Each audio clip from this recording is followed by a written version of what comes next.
New Magura অটোর পক্ষ থেকে আন্তরিক শুভেচ্ছা ও অভিনন্দন। আশা করি আপনারা সবাই ভালো আছেন। আপনারা দেখতে পাচ্ছেন যে পালসার বাইকের কার্বোরেটর একটা ওভারফ্লো হতো, সে কারণে বাইকের কার্বোরেটর সার্ভিসিং করছি।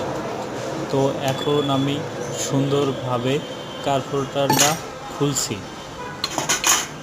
খোলার পর আমি সুন্দরভাবে এটা পরিষ্কার পরিচ্ছন্ন করব। তো এটা হলো আমার মেন জেট। তো এই মেন জেটটা খুলছি। তো মেন জেট খোলা আমার শেষ। এবার আমি খুলছি স্লো জেট। তো আমার স্লো জেটটা খোলাও শেষ। তো পালসার বাইকের কার্বোরেটরে সুন্দরভাবে আমি অ্যাসেম্বলি করব। তো সর্বপ্রথম আমি সুন্দরভাবে পরিষ্কার করছি। পরিষ্কার করে নিয়ে তারপরে আমি সুন্দরভাবে অ্যাসেম্বলি করব। তো আমি stadium gate, new Magura auto.